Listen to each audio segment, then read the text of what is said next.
पावन धरती को बहुत बहुत प्रणाम करती हूं, जहां केवल मेरा जन्म नहीं हुआ, मेरे पिताजी का, मेरे दादाजी का और शायद उनके भी कितनी पीढ़ियों का जन्म इस धरती पे हुआ। और आज मुख्यमंत्री बन करके जब मैं यहाँ आई हूं और आप सबका ढेरों प्यार और आशीर्वाद जो मुझे मिला, मेरे पास शब्द नहीं है कि किन शब्दों में मैं आपके इस आतिथ्य का, सत्कार का, आशीर्वाद का, प्यार का, स्नेह का, किन शब्दों में उसका आभार व्यक्त करूं। केवल प्रणाम कर सकती हूं, धन्यवाद कर सकती हूं। भाई जी अभी कह रहे थे कि जन्म का साल नहीं बताना, मैं बताती हूं। 1974 में मेरा जन्म हुआ। मेरे बाबा जी मनीराम जिंदल जी आड़त का काम करते थे यहां, और जैसे हजारों लोग दिल्ली में सपना संजो के जाते हैं, व्यापार की आस में, नौकरी की आस में, हमारे परिवार से दिल्ली शहर में पहली नौकरी मेरे ताऊजी राम ऋषि जिंदल जी की लगी, एमसीडी स्कूल में मास्टर की। आज भी लोग उनको मास्टर जी बोलते हैं।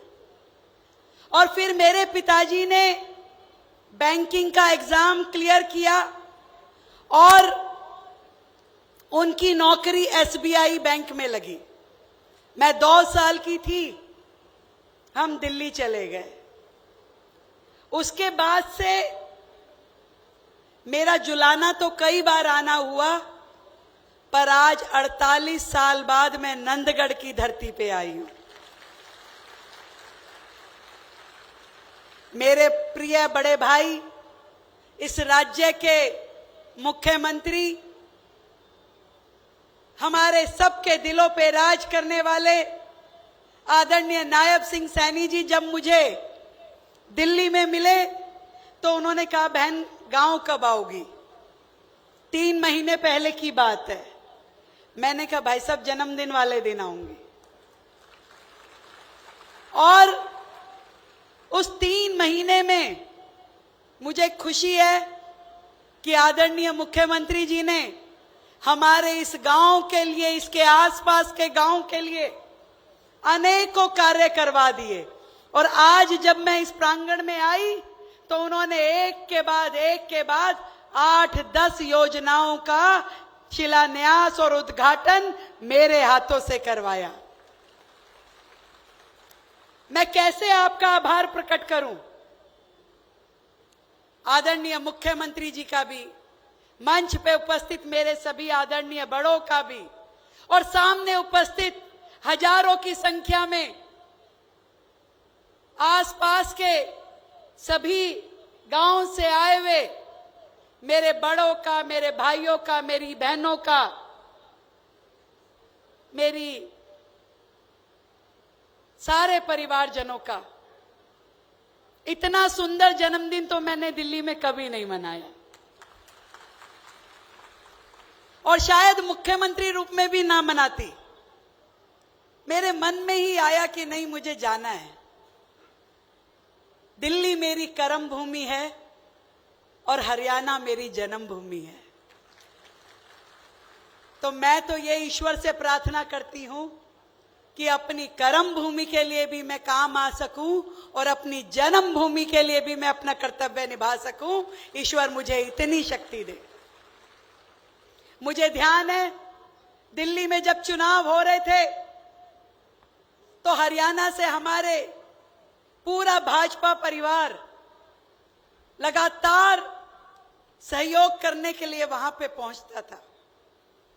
और जिस दिन हमारे भाई मुख्यमंत्री नायब सिंह सैनी जी ने यमुना के उस जल का आचमन किया और दिल्ली राज्य के उस व्यक्ति ने अपशब्द बोले, उस दिन से उसकी उल्टी गंगा बहनी शुरू हो गई। जनता ने कहा कि तब जब तुम मां यमुना का सम्मान नहीं करते, जब तुम्हें एहसास नहीं कि तुम किन शब्दों का उपयोग करते हो, जब तुम प्रधानमंत्री जी को कहते हो कि अगला जन्म लेना पड़ेगा, उस दिन दिल्ली की जनता ने और आप सबके आशीर्वाद ने ये तय कर लिया था कि अब नहीं, और ये कह दिया था कि इस बार इस व्यक्ति को वहां पहुंचाया जाएगा जहां से ये आया था।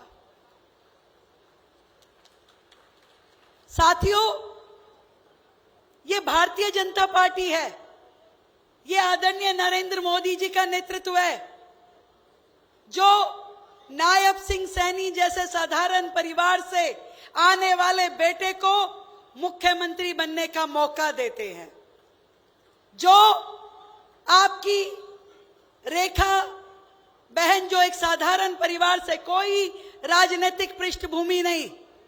मैं अभी हंस रही थी पिछले अग्रवाल सभा के कार्यक्रम में कि जब पहली बार मैंने दिल्ली यूनिवर्सिटी का चुनाव लड़ा तो गांव में रुक्का मच गया। कह रहे भाई जय भगवान की छोरी चुनाव में उठी है, और कई लोग दिल्ली आए कि देखे भी चुनाव में कैसे। और उसके बाद से मेरे हर चुनाव में मैंने 2 चुनाव दिल्ली यूनिवर्सिटी के लड़े, फिर 3 बार निगम पार्षद रही, फिर 3 बार विधायक का चुनाव लड़ी। हर बार मेरा पूरा ये परिवार किसी ना किसी रूप में दिल्ली पहुंच के मेरी मदद करता था। कई बार तो यहां बैठे बैठे ही फोन खड़काते थे, भाई हमारी छोरी लड़ रही है, ध्यान रखना। मैं दिल्ली में जहां भी जिस घर में कैंपेनिंग के लिए जाती थी, कभी तुम्हारे तो चाचा का फोन आ रहा है, तुम्हारे मामा का फोन आ रहा है, तुम्हारे भाई का फोन आया, तुम्हारे गांव से फोन आया, तुम्हारे विधायक जी का फोन आया। और मैं तब भी अपने इस परिवार की कर्जदार थी। तब से मेरा मन था कि एक दिन जरूर जाऊंगी अपने गांव में और सबका धन्यवाद करके आऊंगी, इकट्ठा ही कर दूंगी।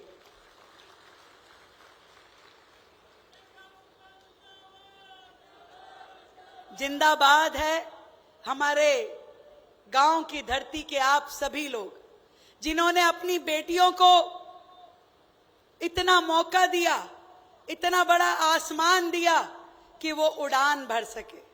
धन्यवाद है आदरणीय प्रधानमंत्री मोदी जी का, जिन्होंने देश की एक साधारण सी बेटी को एक राज्य की मुख्यमंत्री बनने का मौका दिया। धन्यवाद है मेरे बड़े भाई नायब सिंह सैनी जी का, जो मेरी हर छोटी बड़ी काम को हमेशा सराहते हैं, और कहीं मैं गलती करूं तो तुरंत फोन करके कहते हैं बहन ऐसे नहीं, ऐसे करना है। धन्यवाद है इस मंच पे बैठे हमारे आदरणीय विधायक किशन लाल मिंडा जी का, किशन बेदी जी का, आदरणीय राम कुमार जी का, आदरणीय देवेंद्र जी का, और हमारे प्रदेश के अध्यक्ष भाई मोहनलाल बड़ोली जी का, जिन्होंने सच में आज मेरी सुंदर तीज मनवाई। देखो, बेटियों को सावन में घर जाने का बड़ा चाव होता है, तो वो चाव चाहे राज्य की मुख्यमंत्री हो, चाहे कोई डीएम सीएम कुछ हो, पर मायके में आते हैं, परिवार में आते हैं, उसकी खुशी अलग ही होती है। और आज जिस तरीके से आपने मुझे इतने उपहार, इतनी कोथली, और हाथ में वो नोट दबा के ये तेरा और ये जमाई का, मैं बता नहीं सकती कि ये मेरे लिए कितना सम्मान का क्षण है, कितना मेरा दिल आज भावुक है। मुझे वो टाइम याद आ गया जब हम छोटे छोटे होते थे, तो मेरी दादी हाथ में 10 रुपए का नोट दबा के कहती थी ला जाओ चीज खा लियो। और इतनी मेहनती थी हमारी दादी, पूरा परिवार। और मैं समझती हूँ गांव की हर महिला जिसके काम को कोई ये भी नहीं मानता कि वो कितना काम करती है। घर परिवार, गाय भैंस, खेत खलियान, बच्चों को, परिवार को, सबका ध्यान रखते हुए कभी अपने बारे में नहीं सोचती। ऐसी मेरी देश की सब माओं को मैं बहुत बहुत प्रणाम करती हूं। आज बड़ी सुंदर रंगोली नीचे बनी है, एक पेड़ मां के नाम। जब मैं दिल्ली से यहां आई तो मैं दिल्ली के लोगों को बोल के आई भी मैं मिल नहीं पाऊंगी, दिन में वहां जा रही हूं, तो अगर मुझे शुभकामना देनी है तो मोदी जी का आह्वान जो एक पेड़ मां के नाम है उसको लगाना पेड़ को और मुझे फोटो टैग कर देना।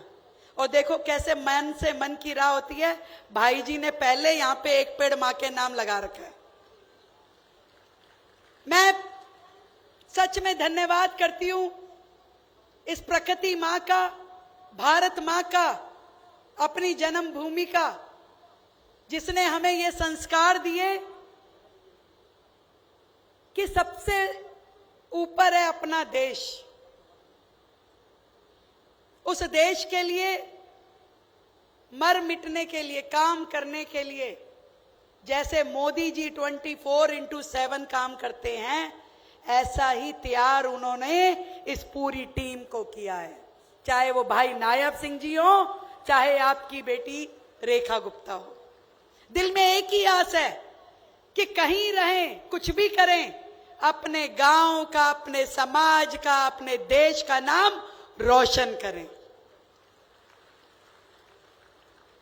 आज मेरी खुशी की सीमा नहीं है और इतना मैं जानती हूं कि विकसित भारत का जो सपना है वो विकसित हरियाणा और विकसित दिल्ली से होके जाएगा। और विकसित हरियाणा का छोर आदरणीय नायब सिंह सैनी जी ने पकड़ा है तो दूसरा छोर विकसित दिल्ली का मेरे हाथ में दिया है। एक दिन एक कार्यक्रम में मैंने नायब सिंह जी को कहा, मैं कहा भाई साहब दोनों भाई बहन मिलकर धुआं सा उठा देंगे। तो वो जो विपक्ष वाले थे कहते धुआं हो जाएगा, धुआं, पॉल्यूशन हो जाएगा, पॉल्यूशन। मैं कहा ये धुआं तुम्हारा नहीं है, ये हरियाणा वाला धुआं है। तुम्हें क्या पता धुआं सा उठाने का मतलब क्या होता है। तो आज जितने उद्घाटन, जितने काम आज के कार्यक्रम में आपने यहां की जनता को समर्पित किए हैं, तो सही में आपने धुआं सा उठा दिया। और मैं बताना चाहूंगी जो आज काम हमारी हरियाणा सरकार, हमारे मुख्यमंत्री जी द्वारा हमारे क्षेत्र को समर्पित किए गए हैं। एक तो बना दी भाई ई लाइब्रेरी, 8 लाख रुपए की लागत से अब यहां बच्चे कंप्यूटर पे ई लाइब्रेरी के माध्यम से अपनी बड़ी से बड़ी पढ़ाई भी कर सकेंगे। जोरदार ताली बजाओ भाई। एक बना दिया इंडोर जिम, वो जिम जहां पे हमारे युवा अपनी सेहत का, अपने शरीर का बेहतर ध्यान करेंगे, क्योंकि कई तो पहलवान हैं तो अखाड़े में तो बहुत खेले हैं, अब जिम के माध्यम से भी एक्सरसाइज करेंगे 11 लाख रुपए की लागत से। उसके लिए भी धन्यवाद करती हूं भाई। ताली कम है, आगे नहीं पढ़ूंगी, जोरदार ताली बजनी चाहिए। मुझे ध्यान है जब सुंदर ब्रांच नहर पे पिछले साल दिसंबर में बांध टूट गया था तो कितनी दिक्कत हमारे सभी गांव वालों को आई थी। तब भी इस धरती पुत्र ने हमारे गांव के साथ खड़े होकर के हमारी पूरी मदद की थी और अब 2.5 करोड़ रुपए की लागत से इस नहर के ऊपर परिवहन का बांध बनाया है। इसके लिए भी मैं भाई साहब का धन्यवाद करती हूं। इसके अलावा 2 रोड, राजगढ़ झमोला रोड और खैराती झमोला रोड, एक तो 1 करोड़ रुपए की लागत से और दूसरी 1.25 करोड़ रुपए की लागत से इस काम को भी भाई साहब के सौजन्य से कराया जा रहा है भाई। इससे गांव के लोगों की कनेक्टिविटी बढ़ेगी और जो इन कच्ची सड़कों की बात हमारा बैरागी भाई कह रहा था वो भी पूरी हो रही है। इसके अलावा 2 प्राइमरी हेल्थ सेंटर, एक तो दोनों ही 6-6 करोड़ रुपए की लागत से 2 सेंटर हमारे इस पूरे गांव के लिए बनाए गए हैं। वे ताली जोरदार नहीं है, मैं नहीं बोलूंगी आगे से। इतने सारे काम। और अभी जुलाना में हम एक अग्रसेन भवन का उद्घाटन करके आए हैं और एक गौशाला का, वहां पे भी भाई साहब ने 31 लाख रुपए दिए। तो ऐसा मुख्यमंत्री जो कहे बिना समझ ले और जनता के काम हंसते मुस्कुराते पूरे रास्ते लोग अपने घरों से बाहर आके, स्कूल के बच्चे, गांव के लोग खड़े होकर के अभिनंदन कर रहे थे। इतना प्यार। देखो, पैसा तो नहीं कमाया होगा इस आदमी ने, परंतु लोगों का प्यार और आशीर्वाद कमाया है, इस बात का मुझे पूरा विश्वास है। और जहां तक भाई योगेश वैरागी की बात है, भाई चिंता मत मानियो भाई, अपन नंदगढ़ वालों को ना ऐसे ही मिलता है, भगवान थोड़े थोड़े में ही देता है। मैं भी 2 बार हारने के बाद तीसरी बार जीती हूं, तो तू तो अगली बार जीतना है तुझे, और अगली बार हम सारे यही मंड जाएंगे, चिंता मत करिए भाई। अगली बार जिताना है भाई को, और अगली बार क्या, हर बार। अब तो हरियाणा को इस ऐसा किसी राज्य में नहीं होगा, हरियाणा की धरती को 2-2 मुख्यमंत्री एट ए टाइम दे दिए मोदी जी ने। तो अब तो मोदी जी का साथ निभाते हुए, जिन्होंने हमारी हरियाणा को इतना विकास दिया कि आज जब मैं घर से चली, मैं सोची कि ज्यादा टाइम लगेगा, मैं 7 बजे निकली और मुख्यमंत्री जी से पहले पहुंच गई। तो कह रहे आप जल्दी आ गए। मैं कहा मैं क्या करूं, आपने रोड इतनी बढ़िया बना दी, मैं जल्दी पहुंच गई। तो इतनी शानदार रोड, इतना शानदार इंफ्रास्ट्रक्चर, इतना सुंदर डेवलपमेंट, हरियाणा जिस स्पीड में आगे बढ़ रहा है भाई, अब ये स्पीड रुकनी नहीं चाहिए, आगे बढ़ती रहनी चाहिए।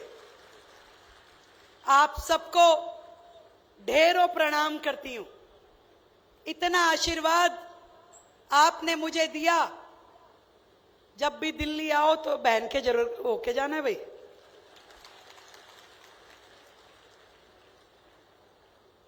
सच में मेरे जीवन का ये बहुत ही सुंदर दिन है।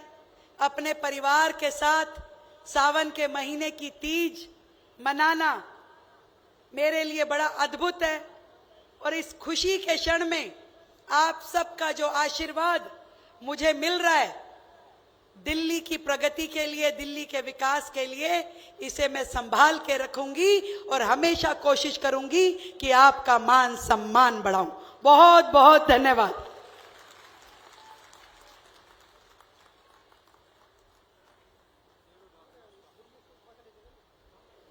धन्यवाद माननीय श्रीमती रेखा गुप्ता जी, आपने जिस आत्मीयता के साथ, जिस भावुकता के साथ अपनों के बीच अपनी बात रखी है, कहा है, और जो बाल्यकाल के बहुत ही